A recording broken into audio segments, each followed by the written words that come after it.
Ternyata ternyata Bible itu ya karangan manusia.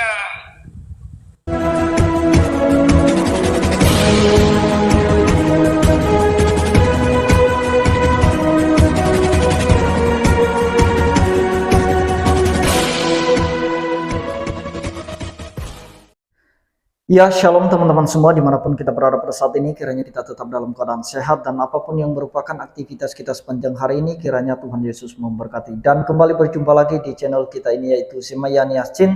Terima kasih buat teman-teman semua dan juga para sahabat yang sudah mendukung perkembangan channel ini dengan setia, dan kiranya kita tetap menggunakannya untuk menjadi berkat bagi semua orang. Nah teman-teman, pada video kali ini kita akan menjawab atau menanggapi apa yang disampaikan oleh seorang pengacara atau lawyer. Dia mengakunya begitu, dan dia menuduh Alkitab teman-teman. Dia berkata bahwa Alkitab Kristen itu adalah karangan manusia, dan dia belajar itu dari Ustadz Kainama dan juga Yaya Waloni, di mana kedua Ustadz ini adalah memang orang-orang yang mulutnya tidak bisa mempertanggungjawabkan sendiri apa yang mereka sampaikan teman-teman. Tidak mereka memiliki data, dan kemudian tidak kuat referensi mereka untuk menuduh Alkitab sebagai karangan manusia atau sebagai palsu dalam bahasa lainnya. Nah teman-teman, sebelumnya mari kita simak videonya yang berikut ini. Saya melihat YouTuber yang dari saudara-saudara kita Kristianis, kadang-kadang antara dia itu berdebat, saling maki-maki sesama Kristen. Kau gerejamu di mana? Kau di mana? Kau tuh midat apa itu pasti. Midat itu sesat kali ya istilah mereka ya. Nah, saling maki-maki antara Joshua dengan siapa? Pendeta yang baru meninggal ini. Saling maki tak perempuan ya. Nah, sedangkan di dalam Muslim kan tak ada perdebatan seperti itu. Apa sebabnya tidak ada? Karena Al-Qur'annya satu. Dari utara sampai ke pokoknya semuka bumi ini, belahan global. Kitab cuma satu, kitab suci Al-Quran. Dan kitab suci Al-Quran perbedaannya, setelah saya berguru dengan Ustaz Kainama, termasuk siapa, Yaya Waloni, ternyata Bible itu ya karangan manusia. Yohanes kan manusia, ini manusia, pokoknya Markus manusia semua, sudah karangan manusia, diterjemahkan menurut agama negara masing-masing. Bagaimana kalau terjemahkannya meleset, salah pengertian, bisa melesetlah keimanannya. Makanya kalau Al-Quran lihat, ternyata Al-Quran sangat berbeda. Al-Quran bukan karangan manusia. Al-Quran bukan karangan Nabi Muhammad SAW. Nabi Muhammad hanya mendengar dan habis pengumpulannya. Jadi tak ada manusia yang mengarang Al-Quran. Tapi di Bible 4 itu ternyata karangan orang semua. Kalau saya mendengar selama ini, saya terima kasih kepada Ustaz Kainama. Jadi saya paham apa itu Bible. Begitu. Nah, jadi itu dia videonya teman-teman. Kita sudah mendengarkan apa yang dia sampaikan. Yang pertama, dia membahas tentang pendeta yang saling berdebat dan saling memaki. Dan yang kedua, dia membahas bahwa kitab Kristen itu adalah karangan. Dan yang ketiga, dia membahas bahwa Alkitab Kristen atau kitab suci Kristen itu sudah diterjemahkan di berbagai bahasa menurut negara masing-masing. Nah teman-teman, yang pertama kita bahas tentang pendeta ya yang saling berdebat di YouTube, dan itu kemarin kalau tidak salah yaitu pendeta Joshua Teu dan juga Pak Pendeta Mangapul Sagala. Nah teman-teman, dalam hal menafsirkan Alkitab wajar saja terjadi perbedaan pendapat. Nah Tetapi bukan berarti mengubah konsep bahwa Yesus itu bukan Tuhan. Selagi seseorang mengakui bahwa Yesus adalah Tuhan, maka itu dianggap sebagai Kristen atau pengikut Kristus yang sejati. Nah, teman-teman, apakah hanya di Kristen terjadi hal yang demikian? Bahwa para pendeta itu saling berdebat dan saling memaki dan saling berbeda tafsir. Dan bahkan teman-teman di agama mereka juga itu terjadi hal yang sama. Kalau tidak terjadi hal yang sama di agama mereka, maka Ustadz Firanda itu kemarin yang hadir di Aceh, tidak mungkin pengajiannya dibubarkan. Nah, kenapa pengajiannya dibubarkan? Karena ada beberapa kelompok juga yang memang tidak sependapat dengan Ustadz tersebut. Itulah sebabnya Ustadz Firanda diusir atau dibubarkan pengajiannya. Karena memang tidak sesuai dengan apa yang dipahami oleh kelompok lain. Nah, itu satu tanda bahwa memang di sana juga terjadi hal yang demikian. Ada juga perdebatan-perdebatan atau perbedaan-perbedaan tafsir. Itu wajar. Nah, dan bahkan di agama mereka kalau kita sebutkan itu ada banyak aliran yang berbeda-beda, teman-teman ya. Nah, saya tidak membahas tentang itu karena itu bukan ranah saya.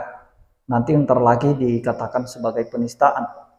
Nah, dan juga saya tidak membahas kitab mereka apakah asli atau tidak.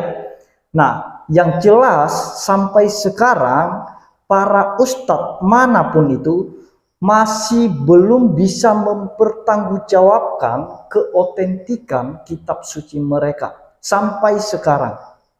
Nah, mereka hanya ngibul saja. Mereka tidak bisa mempertanggungjawabkan apakah itu kitab sucinya sudah ditulis dari surga, itu kertasnya dari mana, pulpennya dari mana, tiba-tiba dijatuhkan ke bumi. Dan mereka mengaku itu ditulis oleh Allah sendiri, diturunkan oleh Allah sendiri, bukan ditulis oleh tangan manusia. Ya kalau bukan ditulis oleh tangan manusia, maka sampai sekarang tidak sampailah ke Indonesia tulisan-tulisan itu. Nah, yang jelas teman-teman bahwa keotentikan kitab suci mereka sampai sekarang masih belum bisa memberikan pertanggungjawaban baik secara historis maupun juga secara teologisnya. Nah, secara ilmiahnya juga masih belum bisa mereka buktikan. Nah, jadi saya tidak membahas itu urusan mereka. Tetapi saya membahas ketika dia berkata bahwa kitab suci Kristen itu adalah karangan manusia. Karena yang menulisnya adalah manusia, seperti Matius, Markus, Lukas, dan Yohanes. Dan mereka itu semua manusia. Nah, teman-teman, saya mau mengatakan bahwa penulisan kitab suci Kristen dengan penulisan kitab mereka itu berbeda. Kalau mereka mengakunya bahwa kitab mereka itu turun dari surga atau jatuh sendiri dari langit, ya silakan saja. Tetapi saya mau jelaskan bahwa tidak demikian kitab Kristen. Nah, kalau misalnya Musa menuliskan apa yang disampaikan oleh Tuhan, karena tangan Musa yang menulis, apakah kita katakan bahwa itu tidak asli atau itu tidak otentik atau kita katakan itu karangan Musa? Kan tidak demikian.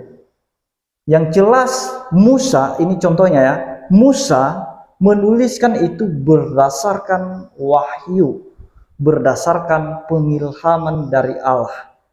Dan Tuhan memakai manusia sebagai juru tulisnya untuk mencatat, untuk menulis sesuatu yang benar-benar terjadi. Sekali lagi, yang benar-benar terjadi, sehingga itu menjadi peringatan dan itu menjadi arahan, bimbingan kepada orang-orang yang datang kemudian bahwa Allah itu pernah melakukan sesuatu yang luar biasa di masa lampau. Itu harus ditulis. Nah, tidak seperti kitab mereka langsung jatuh dari surga, dari langit. Tidak demikian kitab Kristen, teman-teman ya.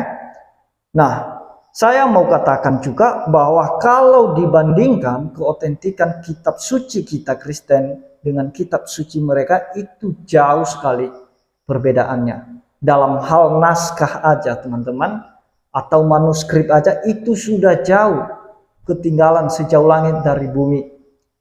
Nah, manuskrip Alkitab itu diperkirakan 5.800 manuskrip salinan yang lengkap dalam bahasa Yunani.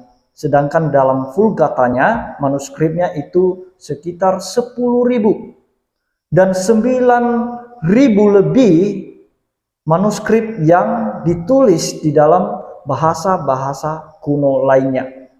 Seperti bahasa Armenia, bahasa Koptik, dan lain sebagainya. Itu ribuan manuskrip. Kalau kitab mereka teman-teman, manuskrip kitab mereka itu baru berapa lembar saja. Bagaimana kita mengakui keotentikan kitab tersebut? Dan saya tidak membahas itu karena itu bukan ranah saya. Seandainya tidak ada hukum penistaan agama di Indonesia, ya wajar kita bisa bongkar itu sampai ke akar-akarnya. Tetapi ada hukum penistaan agama, ada batas-batas yang harus kita bahas, yang bukan ranah kita, nggak perlu kita bahas. Yang perlu kita pertanggungjawabkan di sini adalah kitab suci kita. Nah, jadi sekali lagi saya mau katakan bahwa Tuhan memakai para nabi dan juga para rasul untuk menjadi juru tulis, di mana mereka harus mencatat sesuatu yang terjadi. Di mana Allah mulai menciptakan langit dan bumi, bahkan nubuatan-nubuatan selanjutnya sampai ke Wahyu itu dicatat. Supaya manusia tahu, supaya manusia mengenal Tuhannya, mengenal Allahnya, pekerjaan-pekerjaan apa saja yang Tuhan nyatakan secara nyata di dalam dunia ini, baik di masa lampau maupun yang terjadi di masa depan. Nah, seperti yang kita lihat teman-teman, saya memberikan satu contoh yang ditulis oleh Lukas di sini.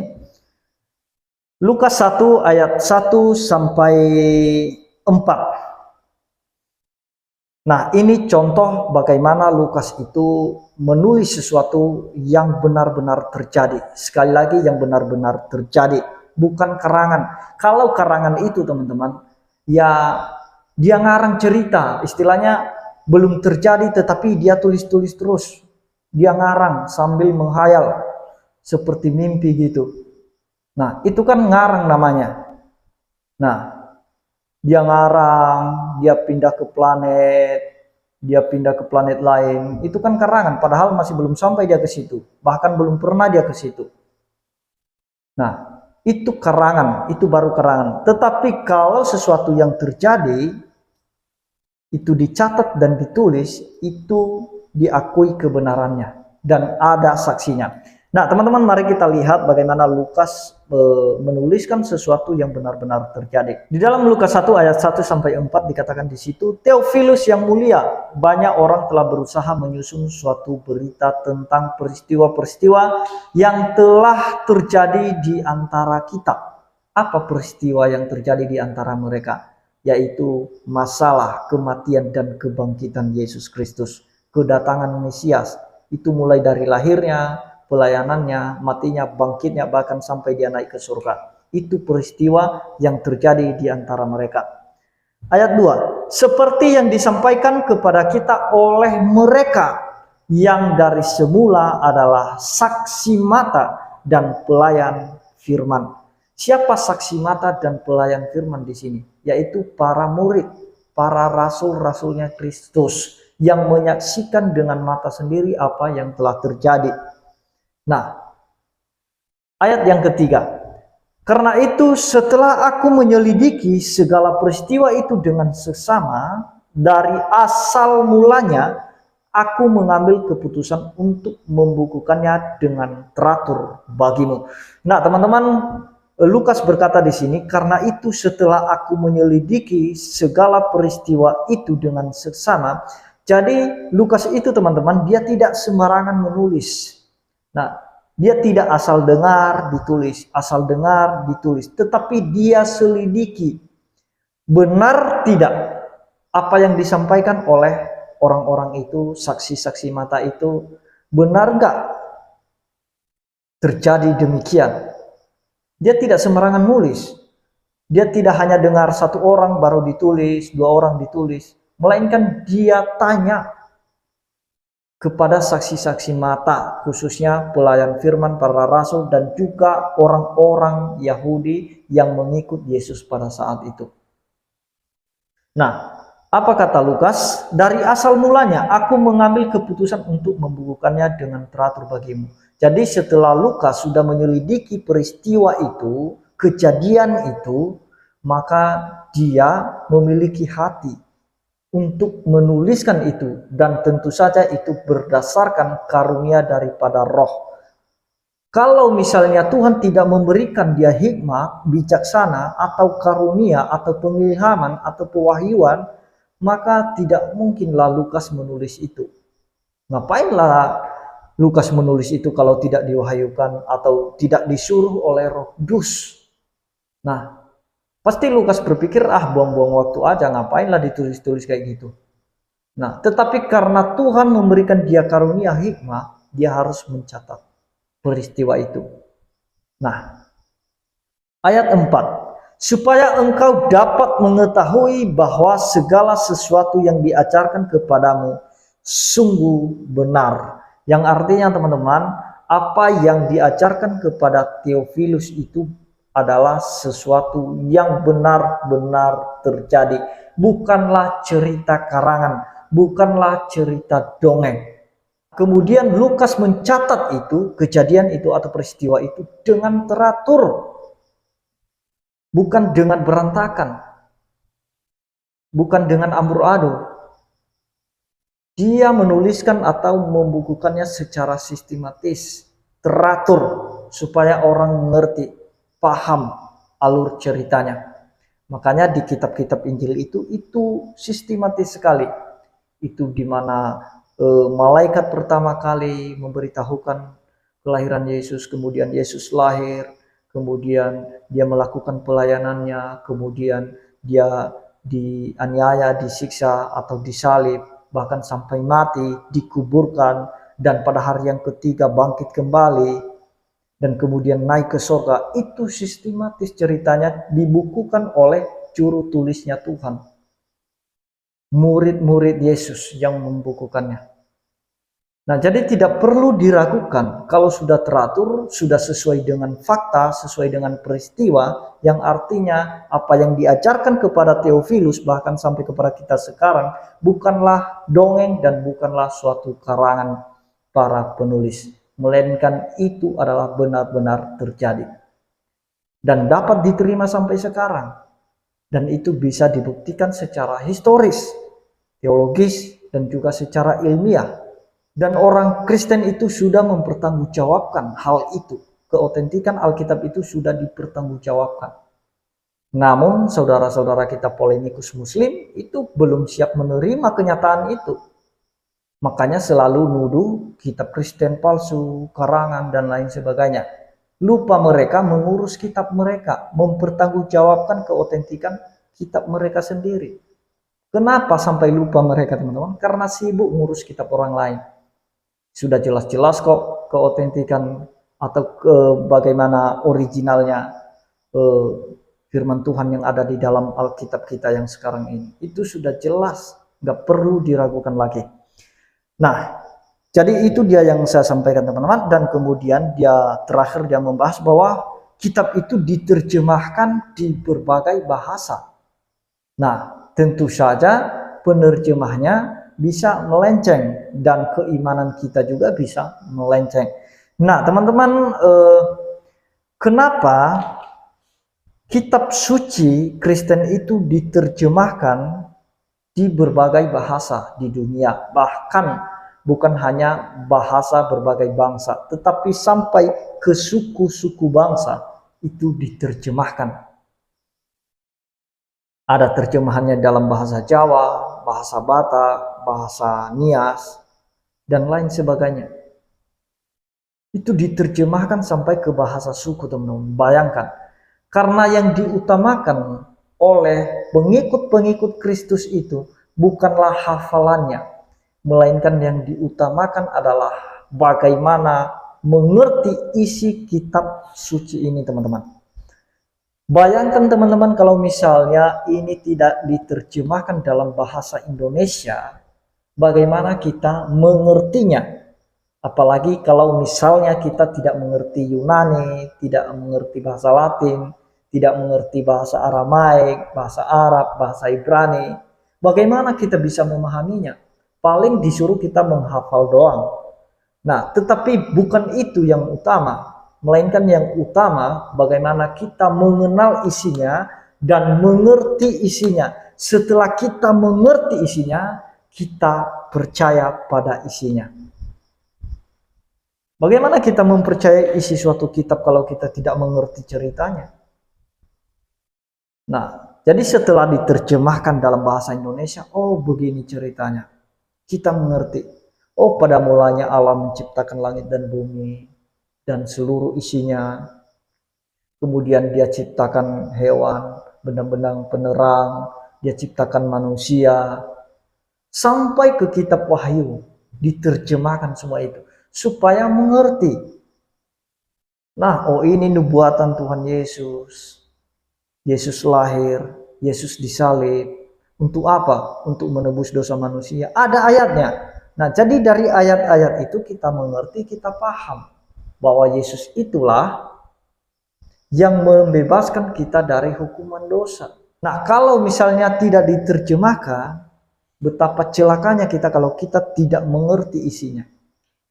Paling disuruh hafal-hafal satu ayat, pakai bahasa Yunani, bahasa Arab. Wah, kita pun bangga, padahal kita nggak ngerti isinya. Nah, jadi itu tujuannya kenapa kitab atau isi kitab suci itu diterjemahkan di berbagai bahasa, teman-teman ya, supaya setiap bangsa, suku bangsa mengerti dan mengenal Yesus Kristus sebagai Tuhan dan Juru Selamat. Nah, supaya mereka mengerti dan mengenal isi kitabnya. Jadi itu yang mau saya sampaikan, teman-teman ya. Bayangkan ini sekelas pengacara, teman-teman.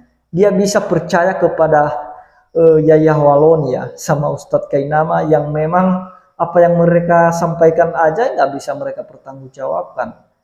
Dan menurut saya kalau Bapak ini adalah seorang lawyer atau pengacara atau advokat misalnya, ya harusnya dia tidak mengeluarkan pernyataan itu dan menuduh bahwa kitab Kristen itu karangan manusia. Nah, kalau karangan manusia itu, teman-teman, bicara karangan, itu dia menulis tanpa sesuatu yang nyata, teman-teman. Misalnya, dia ngarang cerita seperti mimpi gitu, nggak pernah jadi kenyataan.